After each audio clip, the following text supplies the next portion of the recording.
Hi, readers. It's Lori. Welcome back to my channel, Books, Ink, and Paper, or welcome if this is your first time. And I'm just going to go ahead and welcome myself back to BookTube because I have been out for a bit. Those of you who have been able to see little messages or the last video that I posted know that I came down with COVID. I had gotten sick before that and was feeling kind of poorly around the Christmas season. And then as we approached New Year's, it was getting worse. And so I went to the urgent care before the holiday and was surprised and shocked to discover that I had COVID. So, I mean, I knew I didn't feel well, but I don't know, I just didn't think that I had that. But I still probably do. But I'm feeling better, and I wanted to take some time today to present to you the books that I read in December. I did not have as good of a reading month as I thought I might in December. The way that it began, it felt like I was going to have some consistent progress and I was really feeling like I had some momentum. But I think the factors of being sick, but also getting closer to the holiday season is kind of what got in the way. So there were a couple of surprises for me, and there were a couple of books that I just did not finish, more than a couple, and that's not normal for me. One of them was just because it wasn't the right timing for me, and I'll show you why in a minute. And then a couple of them, I just couldn't track with them. It just wasn't working, at least not right now. So the first ones I'm going to talk about are the ones I got from the library. So this is the one I couldn't get to now. This is Rupture by Ragnar Jonasson. I was there at the library one day getting another book, and I happened to run across this one. I had just talked about how much I love this author. So I picked up this one and Snowblind the same day. And then realized that Snowblind is the first in a series. This is several books down. So I decided I was not going to go forward with that and I would just return it. But then I also realized I own Snowblind on Kindle. So I didn't realize I had purchased it like a year ago.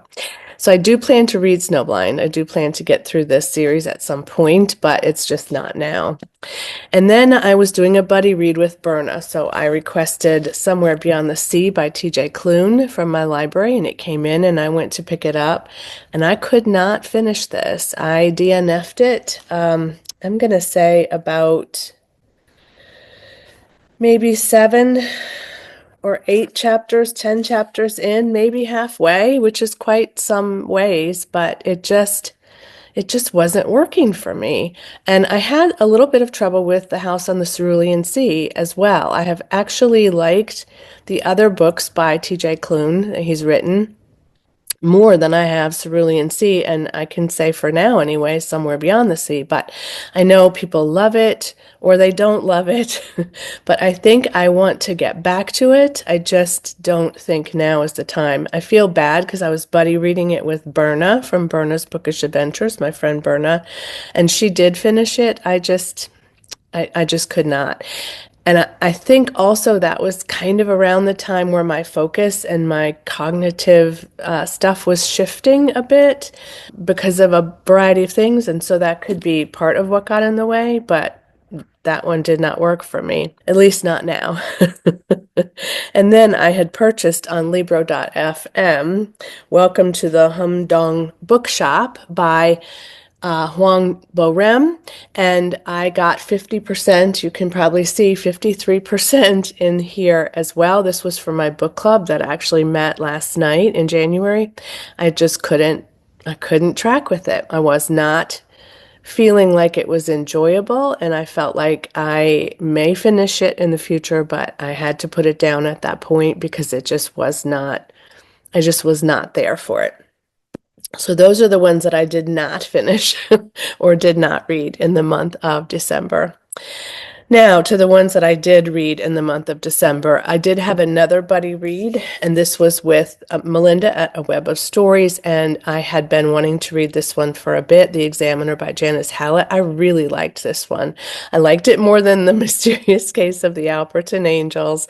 This one was really structured in a way that I appreciated it. It had some humor to it, which I also appreciate in her work. And Alperton was a lot less humorous to me anyway. And I was able to follow and track the different characters more fully, and they kept kind of moving it along. So I really did enjoy this one a lot. Let me see what I gave it. I gave it 5 stars. Yeah, I did. So I really enjoyed it. And I recommend it highly. So this one says 6 students, 1 murder. Can you solve the crime? That is indeed true. This is a new program that this college is coming up with, and they have an examiner to make sure that the program meets the standards that the university wants it to in order to create a program that will continue on in perpetuum. And so they have a number of students that have signed up for this pilot program. They begin as a team trying to work through this project that they've been assigned. And the project is very artistic and very sort of ethereal in many ways, but they have a couple of people, a single mom, a former gallery owner, a sculptor, a marketing executive, and an artist who is really an artist and seems like she's way beyond this, but nevertheless, they're quirky. There's lots of things that happen. Indeed, one person does get murdered, and it was quite detailed and again revealed in a series of transcripts, emails, messages, texting, group texting, all kinds of stuff, which I really love about Janice Hallett, so it was nice for me to get to that one. I finished The Most Wonderful Crime of the Year by Allie Carter, and this one was a Book of the Month Club pick, but I didn't get it there, although now I feel like maybe I should have bought it. Would I read it again? I probably would. This was a very Agatha Christie-esque kind of a book. I listened to it on Everand, which I was kind of surprised it was available there because I thought it was a fairly new release, hence the Book of the Month Club selection. I gave this one 4 stars, but I loved that I listened to it on audio because it had multiple narrators as the characters at times, and I really liked it. But this is about 2 authors who are called to this woman's estate in England, and they are asked to meet with her and to spend some time with her, and they're very excited. But then when they get there, 2 things happen. They both realize that they're both there, which one of them is more upset about maybe than the other. And then they also realize that something's happened to this author that brought them there. And there's a number of family members there that are, I don't know, they're just quirky, and a lot of different plot points to this, and some pretty interesting and unique things occur. It's predictable to some degree, but I really was drawn into it, and I think it was just a little bit higher of a mystery than just a romance kind of maybe enemies to lovers kind of a trope or that kind of thing. I think it's pretty obvious that that's what this is set up to be. However, I just liked that it was more than that. It had a little bit more meat to it, and I really enjoyed it very, very much. And I probably will get it at some point or read it again anyway, for sure. I also read, which is more of a novella, The Christmas Book Hunt by Jenny Colgan. I gave this one 4 stars too. I like Jenny Colgan a lot, and this one was also about a man and a woman who, the woman is trying to find an old document that her grandmother, who is dying, wishes she still had and doesn't know what happened to it. And so she starts to search for this in rare bookstores. And there's a sense that it's not available, but maybe it is. And maybe there are people that are also aligning with her in nefarious ways to try to stop her from being able to find that document. So I thought it was pretty well plotted too. It was quick, an easy read, and I liked the way the characters were set up, and I liked the way that it moved. So it was very entertaining to me, and I'm glad that I got that one done.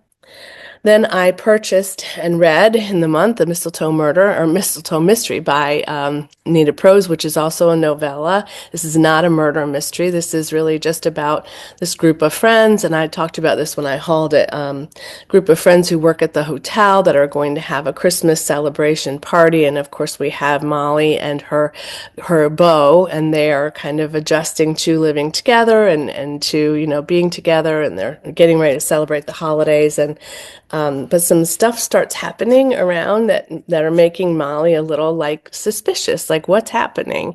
And again, it's not a murder, but it's really, really cute, and I highly recommend it. It is super short. I read it in one sitting, and I don't even know how long. It wasn't long at all, 112 pages. So definitely a quick one, and maybe, past Christmas now, not something that you would necessarily want to get to, but I would recommend it for next year. And then I read The Christmas Tree Farm by Lori Gilmore, which is the second book of hers that I have read, but not the second in this series order.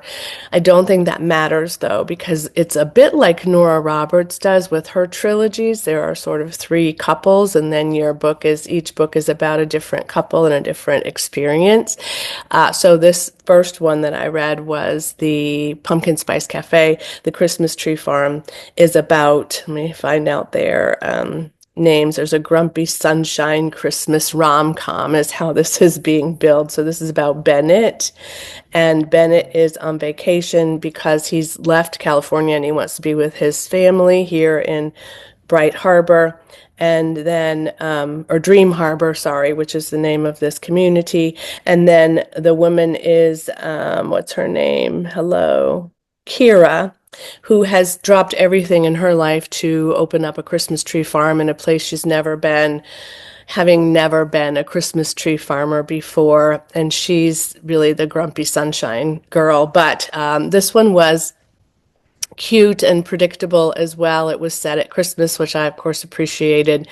There was lots of characters that came back from the other book that I read, and then some that I hadn't met before.